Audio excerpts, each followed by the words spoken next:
was really interesting, and we talked this briefly today, and I'll mention this. I'm gonna throw this back with Oprah right quick. With Oprah, what Oprah is doing by doing this documentary or doing this interview right after the documentary, right during the Harvey Weinstein trial, is she is doing something that happened during slavery on a regular basis. Slavery is what they call during slavery, it was called Meritorious Manumission. It's basically a method through which you earn favor with whites by doing favors for whites. And the way you earn Meritorious Manumission, there's three ways you can earn it. You earn it by entertaining whites. You earn it by attacking black people or undermining anything in the black community. You also earn it by protecting whites, right? So those are the three ways you earn it. So you earn it through entertainment, protection, or attacking other black people. Well, that's exactly what Oprah's doing. It's not a coincidence Oprah's worth $2.53 billion because she's engaged in specifically Meritorious Manumission. She is entertaining whites. I mean, she's made her whole career out of entertaining white people. She's the ultimate mammy. They've loved her since Color Purple. Two, she is attacking black people, right? She's going after Michael Jackson. They don't want to do it themselves, so it makes them feel better when they get a black person to go do the lynching for them. I prefer to let white people do their dirty work on their own. Three, she's protecting white people. She's protecting Harvey Weinstein. She's not saying anything about any of her friends that are connected to these pedophile rings. She's not saying anything about her friend Harvey Weinstein and his trial this week. She's not covering that at all. So you're telling me, you're trying to convince me that you're protecting people from you're protecting victims from predators, but you're not going after actual predators. You're going after black people. Okay, whatever. So she's earning her Meritorious Manumission. And the thing about Meritorious Manumission, I'm going to read a little bit from Dr. Claude Anderson's book, Black Labor, White Wealth. And I'll explain kind of how Meritorious Manumission works so you can understand why Oprah and others like her believe that this is the pathway to success for black people. Integrationists, those that believe that the best way for black people to succeed is to be down with whites, do what whites do, get into white culture, become buddies with whites. That's pretty much what's happening here. So what it says here on page 166 in the book, Black Labor, White Wealth, which is a great book, by the way. Everybody should read this book. He says Meritorious Manumission was the legal act of freeing a slave for good deeds as defined by the national public policy. So this wasn't just a custom, this was actually a policy.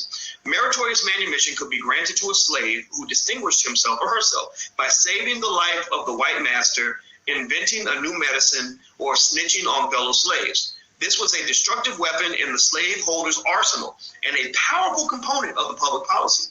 The importance that whites placed on black informants is emphatically demonstrated by a rare monument that the town of Harper's Ferry erected to honor Hayward Shepherd, a black man who was killed by the totally committed abolitionist John Brown and his raiding party shortly before the beginning of the Civil War. Hayward Shepherd was shot dead by John Brown's party when he recognized John Brown and attempted to warn the white folks in town that they were there to free the slaves. In grateful recognition for placing the economic interests of the slaveholders above the freedom of his own people, the town erected the only monument honoring a black man who could be appropriately described as a Sambo. So Oprah is, she's a modern day Sambo for some of this. It's kind of ridiculous. Since the black civil rights movement of the late 1960s, the statue has been stored beside the city's major museum and covered with a wooden box.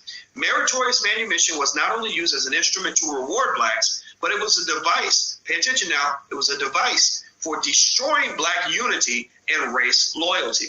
It created a very effective informant system.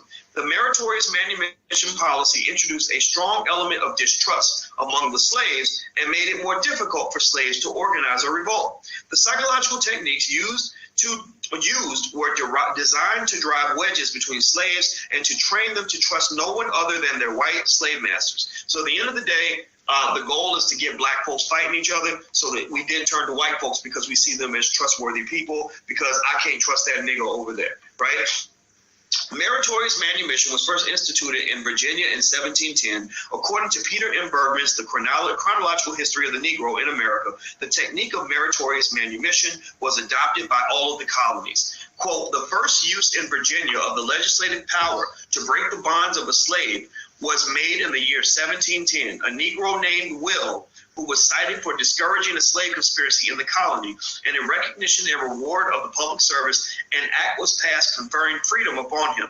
This act of freedom read, the said Negro will, is, and shall be forever hereafter free from slavery, and shall enjoy and have all the liberties, privileges, and immunities of or to a free Negro belonging. So this Negro, Oprah, is and shall be forever hereafter free from slavery. So she shall be given $1 billion and enjoy all the liberties, privileges, and immunities that come with being a free Negro in America and loved by all white people who see her. So the act of freedom restored some of the liberties, privileges, and immunities that Maryland's public edict took from blacks in 1638.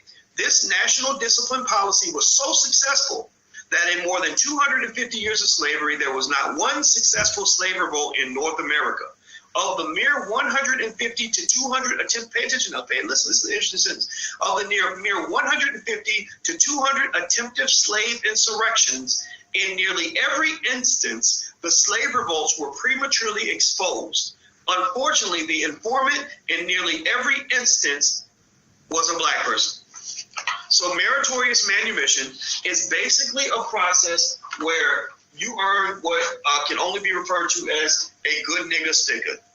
You get the good nigga sticker because you go out and you do the dirty work that white people don't want to do.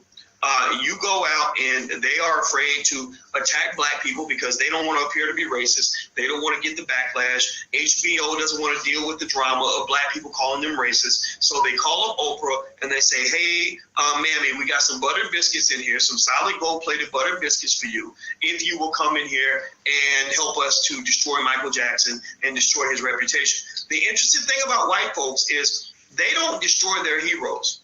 They don't. White people don't destroy. They don't take down their heroes. I'm saying, I want